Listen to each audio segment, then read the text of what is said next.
Informasi lengkap soal kedatangan keluarga penyintas dan korban tragedi Kanjuruhan ke Bareskrim Polri akan disampaikan oleh jurnalis Kompas TV Tifal Solesa. Tifal, apa yang melatar belakangi keluarga korban Kanjuruhan untuk membuat laporan ke Bareskrim Polri? Padahal kita tahu sebelumnya sudah ada laporan yang saat ini juga sedang ditangani oleh Polda Jawa Timur. Dasarnya para korban bersama dengan keluarga korban ini belum mendapatkan keadilan yang sepatutnya atau selayaknya mereka terima dari proses hukum yang masih berjalan sampai dengan saat ini di Mapolda Jawa Timur terkait dengan insiden di Stadion Kanjuruhan 1 Oktober 2022 lalu. Kalau bisa saya turunkan ada 2 poin penting yang menjadi sorotan di sini. Pertama, perspektif penggunaan pengusutan kasus yang digunakan oleh tim penyidik Mapolda Jawa Timur yang berbeda dari perspektif para korban.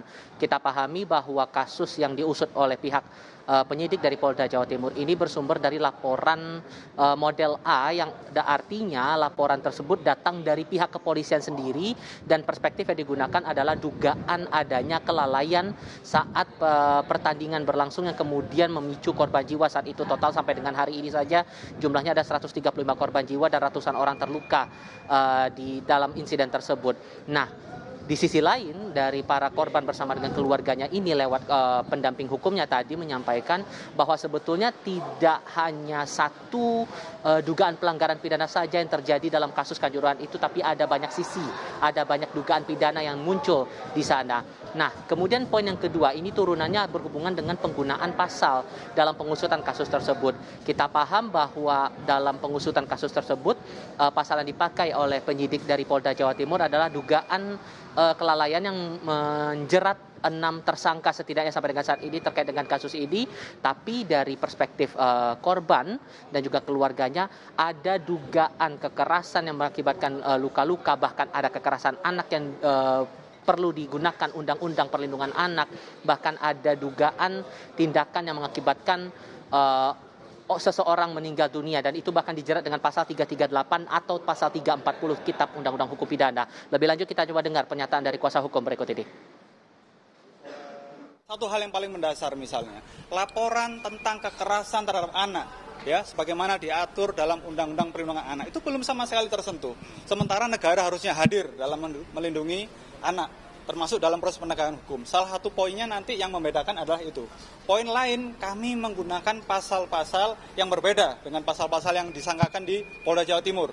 Polda Jawa Timur menggunakan pasal tentang kelalaian, sementara nanti kami rencananya akan menggunakan pasal-pasal yang berkaitan dengan tindak pidana mengakibatkan orang mati, sebagaimana diatur dalam pasal 338 dan juga 340 KUHP, 351 ayat 3 dan seterusnya.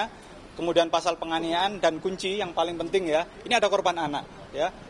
Ada lex spesialisnya, ada ketentuan undang-undang khusus yang mengatur, yaitu tentang undang-undang perlindungan anak. Itu harusnya bisa diterapkan, tapi nyatanya di Jawa Timur belum.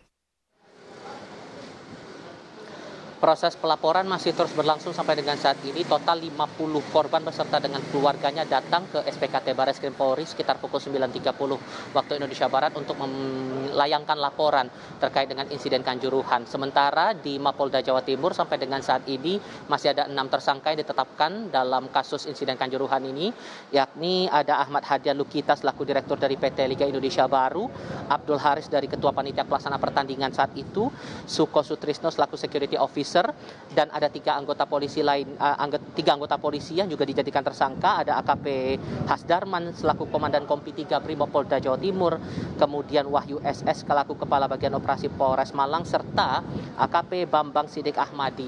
Ke-6 tersangka ini dijerat dengan pidana yang sesuai dalam Kitab Undang-Undang Hukum Pidana yang menyatakan adanya dugaan kelalaian saat pertandingan Arema versus Persebaya di Stadion Kanjuruhan Malang, Jawa Timur. Nah, khusus untuk 3 tersangka dari pihak penyelenggara pertandingan ini juga dijerat dengan pasal pengait, yakni pasal 103 ayat 1 jungto pasal 52 sesuai dengan Undang-Undang Keolahragaan. Valen. Tifal, tadi Anda lihat apakah ada bukti yang dibawa oleh tim kuasa hukum dari keluarga korban Kanjuruhan untuk memperkuat laporannya ke Bareskrim? Apa itu? Tidak ditunjukkan sebetulnya bentuk rinci atau bentuk konkret dari bukti yang diserahkan kepada pihak kepolisian, tapi dari tim pendamping hukum para korban dan keluarga dari korban insiden Kanjuruhan ini menyampaikan bukti rekam medis menjadi dasar pelaporan mereka untuk disampaikan kepada pihak kepolisian, sehingga ini diharapkan bisa membuka sisi lain di balik insiden Kanjuruhan yang melukai ratusan orang, bahkan terlibat di situ korbannya adalah anak-anak. Pertanyaan berikutnya, siapa terlapornya? Tadi sempat ditanyakan oleh saya dan juga awak media yang lain kepada tim kuasa hukum atau tim pendamping hukum siapa yang terlapor dalam kasus ini. Tidak dirincikan oleh tim pendamping hukum, tapi disebutkan bahwa pihak kepolisian dalam hal ini dari otoritas Polda Jawa Timur dan juga Polres Malang disebut harus bertanggung jawab dalam kasus ini, termasuk salah satu yang disebut terang-terangan oleh Andi Irfan dari Kontras yang juga mendampingi para korban dalam proses penyampaian laporan hari ini adalah mantan Kapolda Jawa Timur Irjen Niko Afinta yang dijadikan salah satu terlapor dalam kasus ini atau dalam laporan ini. Valen. Iya, Tifal, informasinya adalah keluarga korban tragedi Kanjuruhan ini di Jakarta akan ada 4 hari begitu. Nah, singkat saja, ini kan rencananya hari ini selain ke Bareskrim juga akan menyambangi LPSK begitu. Bagaimana informasi terkait hal ini?